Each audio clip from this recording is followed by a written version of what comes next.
There are about 10 publications on the subject of German prisoners of war in post-Soviet historiography, and even then in purely scientific publications with circulations of several hundred copies. In Soviet literature, this was not written about at all, but in the West it was mentioned in passing. However, there was such a page in the history of the Soviet state. In order to fill this gap, we offer a brief overview of the organization and functioning of special hospitals for prisoners of war.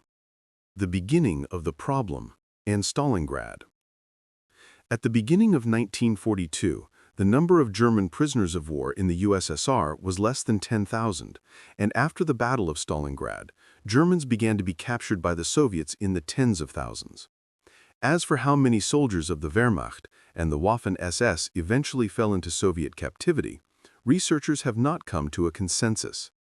According to official Soviet data, from June 22, 1941 to May 17, 1945, about 2.4 million Germans were captured. More than 350,000 of them died in captivity. German sources cite another figure, about 3.5 million captured German soldiers, and about 1.2 million died in captivity. But anyway, their fate was not as terrible as that of our prisoners of war in the Nazi camps. And already in 1945, more than 1 million soldiers of the Nazi army were released from Soviet camps. Before the Battle of Stalingrad, there were almost no prisoners of war, including the German army in the USSR.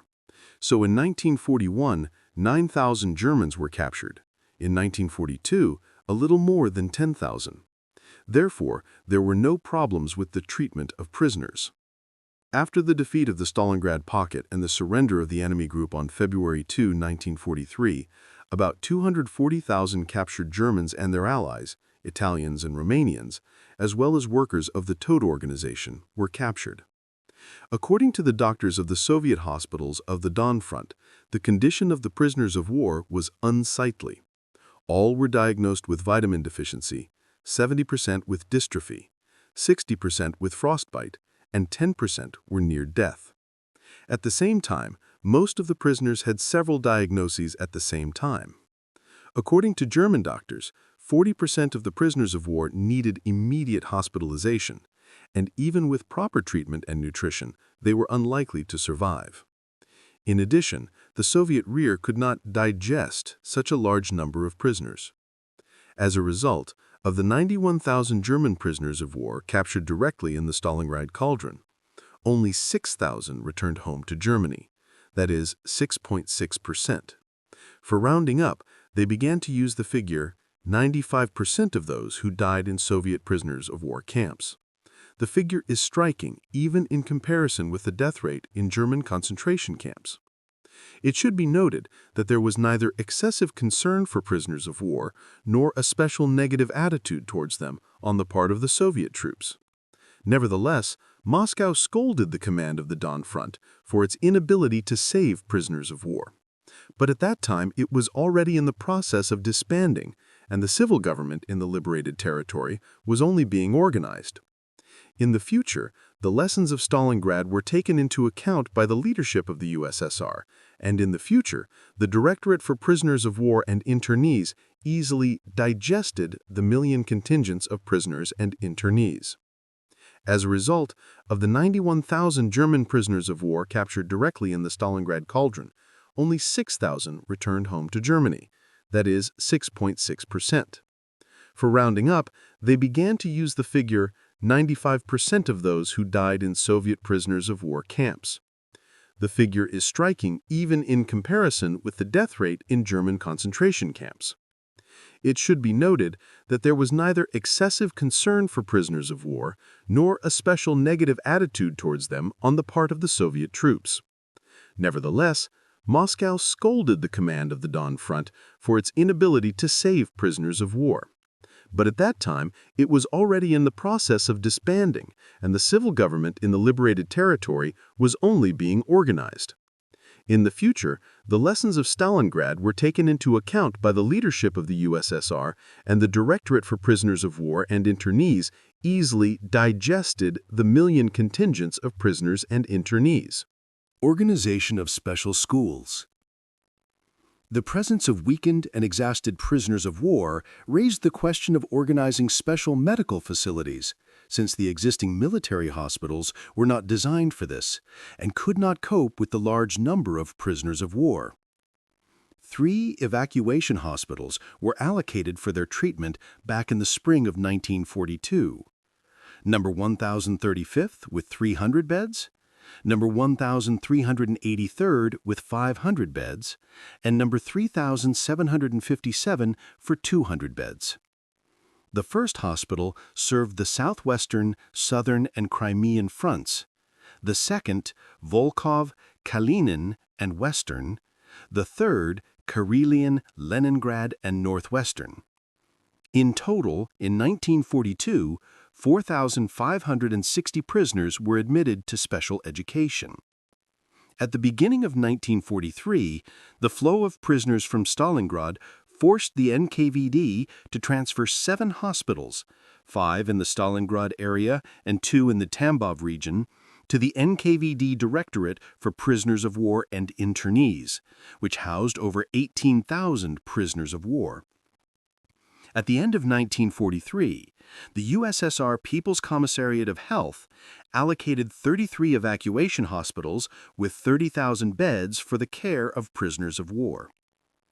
The procedure for the operation of special hospitals was determined by the Instruction on the Procedure for Keeping Wounded and Sick Prisoners of War in the Hospitals of the People's Commissariat of Health and the People's Commissariat of Defense, dated March 6, 1943, and the Regulation on the Hospitals of the People's Commissariat of Health allocated for the care of prisoners of war, dated October 22, 1943.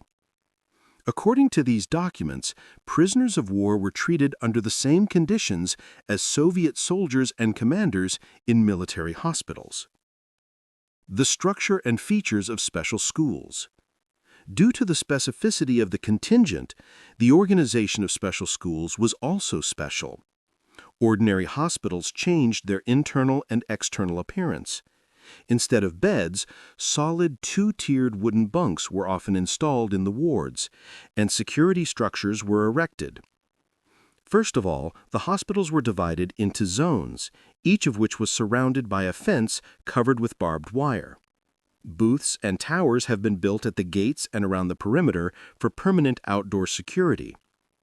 The position of deputy head of the hospital for regime and security was introduced, along with a staff of 12 to 15 guards for internal surveillance and escort of prisoners of war when they were taken out for medical procedures.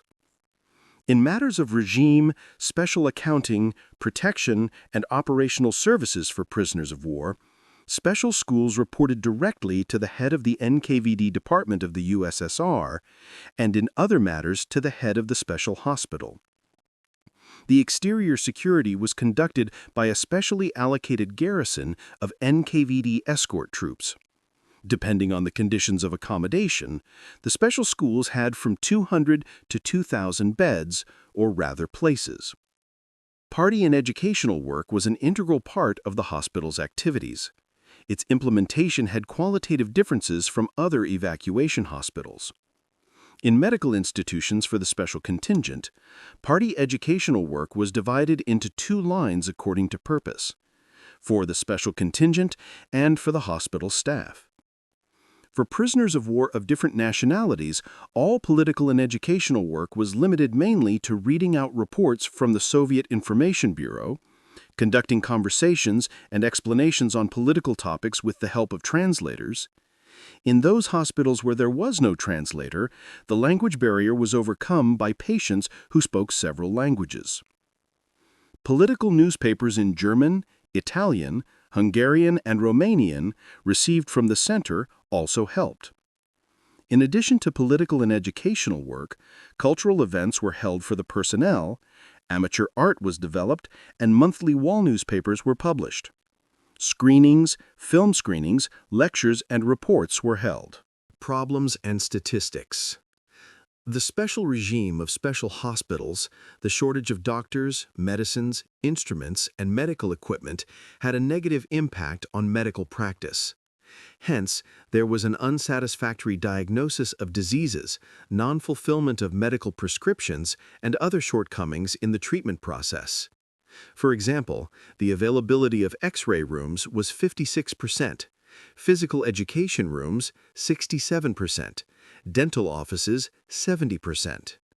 An acute problem was the shortage of bed linen, which was 80 to 90% worn out. The shortage of medical staff in 1943 was 56%. In 1944, it was 28%. To be fair, the situation in hospitals was no better for the Soviet military, and most of the civilian population of the USSR, with the exception of a few large cities, did not even dream of such a level of medicine. According to the UPI, from June 22, 1941 to March 1, 1944, 90.9 thousand people were admitted to special education, of which 38.9 thousand, 43%, were discharged after recovery. 34.6 thousand, 38%, died, and 17.4 thousand remained under treatment. The dynamics of mortality was as follows. 1941 to 1942 years, 537 deaths, 1.6%. 1943 years, 32.8 thousand, 95%. January-February 1944 years, 1,230 people, 3.6%. The peak of mortality occurred in February-May of 1943, when 26,000 prisoners who came from the Stalingrad pocket died in hospitals. The main cause of death of prisoners of war was dystrophy, caused by insufficient nutrition of enemy soldiers before and after capture. The hospital base for prisoners of war was constantly increasing. At the end of 1944, it consisted of 113 hospitals with 65,000 beds, and at the end of 1945, it consisted of 162 hospitals with 84,000 beds. At the same time, 119 hospitals with 63.7 thousand beds were intended for prisoners of war of the Western armies, and 31 hospitals with 14.7 thousand beds for the Japanese.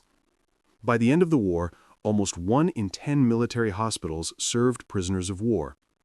In total, during the war and after the war, there were 267 special schools in the USSR.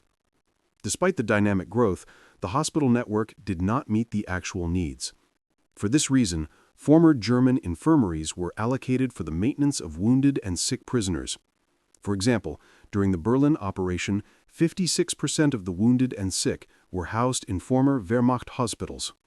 The organization of the treatment of prisoners of war was accompanied by difficulties in transporting and diagnosing diseases, the state of health of the incoming contingent, providing medical documentation, and the specifics of the psychological aspect of the work of a military medic in hospitals for special forces. Not only ambulance trains were used to transport prisoners of war, but also freight and mail trains with specially equipped wagons and horse-drawn vehicles where hospitals did not have a sanitary ramp. Prisoners of war were taken to hospitals in critical condition, unaccompanied by medical personnel, almost untreated, stitched, dirty, and not sorted by type of infectious diseases. Some of the sick prisoners of war simply could not stand the long transportation. Dozens of corpses were removed from trains. There were no medical histories of the first arriving parties at all. It was impossible to determine the degree of the disease immediately. Most of the patients were infected with typhus, which turned into an epidemic. The situation was aggravated by the poor sanitary condition of the wagons, dystrophy, vitamin deficiency, and tuberculosis in patients. For example, on March 15, 1943, the first batch of patients arrived at hospital number 2074 in the amount of 1,094 people who had been on the road for about 2 months, of whom 200 were taken off the train already dead. Over the next 2 months, 800 more people died in the hospital, and those who recovered received complications, such as tuberculosis, colitis, and myocarditis. Patients died right in the bathroom during sanitation. Patients were treated in sanitary clinics, but the epidemic of typhus spread to the staff of the hospital, and then sometimes to the local population. Deaths among the civilian population and medical personnel were not uncommon. In January 1942, transportation and maintenance of special supplies in hospitals were established, and by the middle of 1943, mortality rates had significantly decreased. Medical work was not much different from evacuation hospitals for Red Army soldiers, except that the practice of blood transfusion was used less frequently, only in exceptional cases to save the patient's life, since the delivery of donated blood was difficult. There was a shortage of bandages and drugs for anesthesia, so anesthesia was used only for complex operations. Often, doctors of various qualifications provided assistance in the treatment of prisoners of war. For example, 13 such doctors worked at hospital number 2074, including 3 dentists, 2 Italians, 2 Germans, 9 Czechoslovaks, and Hungarians. Recovering prisoners of war were an inexhaustible source of cheap labor, so for medical reasons, they were recruited to perform various types of work in special hospitals. After the end of the typhus epidemic, which as a rule flared up with the arrival of the first batches of prisoners of war, various workshops were organized in hospitals: tailors, shoemakers, carpenters, locksmiths, blacksmiths, and brick production. The special contingent was involved in harvesting firewood, running the hospital's housekeeping, cleaning, and partly in the kitchen. The attitude of the workers of special schools towards their wards could not be called good-natured. Firstly, many hospital employees have moved from the status of military personnel to the status of freelancers, which affected their provision with rations and uniforms. Secondly, almost every medical worker had a dead or wounded family in this war, and the blame for this, in their understanding, was indirectly transferred to these prisoners of war, whom they were supposed to care for. Thirdly, while caring for infectious prisoners of war, medical staff often became infected, and sometimes the locality where the special hospital was located. Naturally, the prisoners of war were blamed for this. Fourth, the nutrition of both the medical staff and the civilian population around them was worse than that of the sick prisoners of war. According to the norms, which partially changed over time, 400 grams of bread, 200 grams of vegetables, 200 grams of fresh milk, 20 grams of sugar, 80 grams of meat, 50 grams of fish, 300 grams of potatoes, and so on were provided for one prisoner of war. For the weakened and those with dystrophy and vitamin deficiencies, separate nutrition standards were prescribed, with an increased amount of carbohydrates, fats, and vitamin C. 500 grams of bread, 30 grams of sugar, 150 grams of meat, 30 grams of cow's oil, 250 grams of vegetables, 400 grams of potatoes. Most Soviet citizens did not see such luxury, not only during the war years, but also for a long time after its end. Fifthly, the local population of those settlements where special schools were located had no sympathy for the medical staff, who served the sick and wounded, but the enemies. For these reasons, even in 1946, the shortage of medical personnel remained a serious problem in special schools. On average, the staffing of medical staff was no more than 65 to 70%. Therefore, as before, special schools were staffed by medical personnel from prisoners of war. On January 1, 1947, there were 4.7 thousand doctors and 2,000 average medical personnel from among the prisoners of war. The contradiction of feelings and duty required a lot of psychological stress on the medical staff. Despite the principles of medical work and the dedication of the staff of special hospitals, it was impossible to exclude the personal factor. Nevertheless, the staff of special hospitals made every possible effort to reduce the morbidity and mortality of prisoners of war. On the 17th of May, 1945, 80.3 thousand prisoners were held in special hospitals, including, with dystrophy, 46,000. Tuberculosis, 4,000. Pneumonia, 1,000 people. Dysentery, 1.6 thousand. Gastrointestinal diseases, 1.4 thousand. There were 6,000 people in the convalescent category. Post-war improvement and reduction of hospitals. In 1946, the situation in special schools improved due to the repatriation of a significant part of the sick and weakened prisoners of war who could not be used in forced labor. Tuberculosis patients began to be placed in separate special schools. The provision of medicines, X-ray and physiotherapy devices, diagnostic laboratories, and dental offices has improved. Due to the need of special hospitals for bedding and underwear, 210,000 meters of cotton fabric were released from the funds of the Ministry of Internal Affairs. The improvement in the treatment process is evidenced by the following indicator. The admission of prisoners of war to hospitals in 1947 was equal to their discharge, while in 1944 the admission exceeded discharge by 2.3 times. The workload of special hospitals in 1946 to 1947 decreased from 108% to 95%, and for Japanese prisoners of war from 91% to 69%. There are also changes in the composition of patients. The proportion of dystrophy patients among Germans decreased in 1946 to 1948 years from 66% to 35%, among the Japanese from 25% to 3%.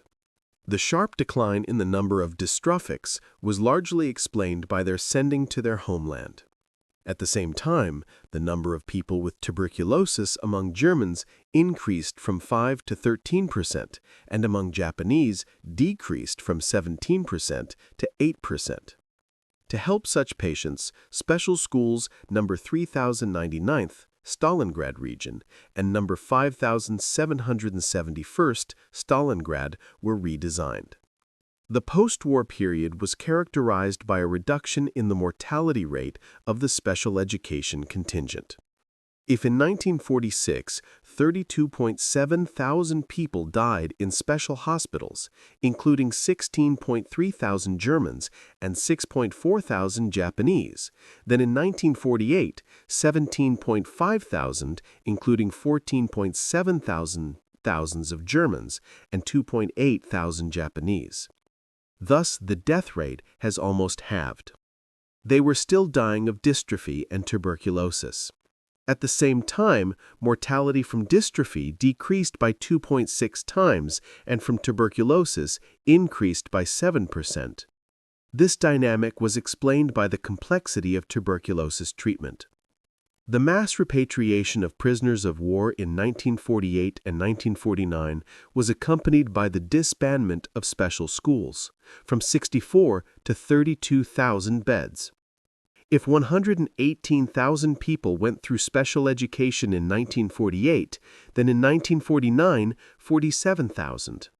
In 1950, 3% of prisoners of war were treated in special HQs, which amounted to 3.7 thousand people, of whom 3.3 thousand people were discharged. On January 1, 1951, only 690 people were treated in special HQs. Comparison with mortality in German captivity. For comparison, we note that, in general, about 15% of Germans died in Soviet captivity, which is not comparable to the death rate of Soviet prisoners of war in German captivity. The creation of concentration camps began after the Nazis came to power in 1933 in order to isolate people suspected of opposing the regime of Nazi Germany. With the outbreak of the war, the camp system was expanded. The releases from the concentration camps were canceled. At the same time, the composition of prisoners also changed. In addition to the increased number of political prisoners from Nazi Germany, prisoners from the occupied regions appeared in large numbers in the camps, including Soviet prisoners of war and people arrested on the orders of night and fog. 7,000 suspected of participating in the resistance movement in France, Belgium, and the Netherlands, who were taken to Germany and sentenced there. During World War II, members of the resistance movement from other occupied countries, homosexuals, gypsies, and Jehovah's Witnesses, were also held in the camps. So, in Nazi Germany, instead of hospitals, already in the 1940s, death camps or death factories appeared, where the wounded and sick were sent for mass murder, including Soviet prisoners of war. Special chambers for the killing of people with toxic gases and crematoriums for the burning of bodies were built in these camps. Such camps were established in Eastern Europe, mainly in Nazi-occupied Poland, Norway, the Netherlands, and France. The largest of them are Belzec, Sobibor, Treblinka, and Chelmno. Over time, death chambers and crematoriums appeared in almost every concentration camp, although they did not have the status of a death camp. In total, about 4 million Soviet prisoners of war died in concentration camps, or 68 to 70% of the total number of prisoners. As a result of the liquidation of the concentration camps, in connection with the liberation of the territories occupied by Nazi Germany by the troops of the anti-Hitler coalition that began in the summer of 1944, by the summer of 1944, only 15 main camps were functioning. Of the approximately 700,000 people still held in concentration camps in January 1945, from a third to almost a half died in the last months of the war due to catastrophically deteriorating conditions in the camps. Some prisoners were killed by guards during mass shootings in camps or on death marches in the last months and days of the war. In March and April 1945, under the leadership of the then Vice President of the Swedish Red Cross, Folke Bernadotte, more than 15,000 concentration camp prisoners were transported to Sweden on white buses with the Red Cross emblem, of which about 8,000 were citizens of Norway and Denmark, and the rest were citizens of 20 other countries, but mostly France and Poland. The point of writing this review is not only to widely publicize previously unknown information, but also to expose the Western legend that prisoners of war were deliberately killed in Soviet captivity. As we can see, the Soviet government did not distinguish between its wounded and sick prisoners of war, and whenever possible, the state provided the necessary assistance, even to the detriment of its own population. After the end of the war, most of the German prisoners of war performed unskilled jobs. They were used as movers, worked at the logging site. On construction sites, the Germans rebuilt towns and villages they had destroyed, erected new facilities, and put existing ones in order. For example, they carried out work on the repair and improvement of the Moscow Dynamo Stadium. Highly qualified specialists from among the prisoners of war were used in their specialty. Thus, the building of the State Archive of Film and Photographic Documents in Krasnogorsk, where the camp was located at that time, was not only built by prisoners, it was also designed by the German architect Paul Spiegel, who was also in captivity. Prisoners of war received 400 grams of bread per day. After 1943, this rate increased by 1.5 times. Fish, potatoes, vegetables, sugar, and vegetable oil. By the way, the half-starved existence of the Soviet people in the conditions of the card system was not much better, and even then not always. The duration of the prisoners' working day was 8 hours. Privates, officers, and generals were even paid from 7 to 30 rubles a month. Depending on the fulfillment of production standards, they were given additional rations and a small monetary reward. Atia is being punished for eating, stealing, and glitches, the life of German prisoners in Soviet camps. Actually, there are many myths associated with Soviet prisoner of war camps, telling about the unprecedented diligence of the Germans and the appalling conditions of their detention. In fact, many prisoners did not want to work, and even when they did, it did not always work out. In the reports of the competent authorities and in the complaints of the management of the factories where the Germans worked, it was constantly reported that the prisoners, unlike the regular workers, did not work out the norm. As for the horrors of Stalin's dungeons, prisoners of war were allowed to receive parcels and money transfers from Germany, and the armed guards of many camps were replaced by unarmed self-guards from among the prisoners. Non-commissioned officer Heinrich Eichenberg wrote after his return from Soviet captivity, "Actually, the stomach problem was above all. They sold their soul and body for a bowl of soup or a piece of bread. Hunger corrupted people, corrupted them, and turned them into beasts. Stealing food from their own comrades has become common." A blissful picture was painted from the other side. In the spring of 1950, the head of the USSR Ministry of Internal Affairs, Krugloff, in a memo to Stalin and the country's leadership, enthusiastically described that a large number of collective letters were received from prisoners of war.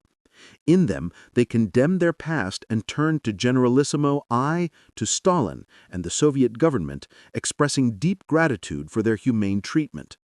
In all the letters, the German prisoners of war approved the foreign policy of the USSR. the socio-economic transformations in the countries of popular democracy and in the German Democratic Republic.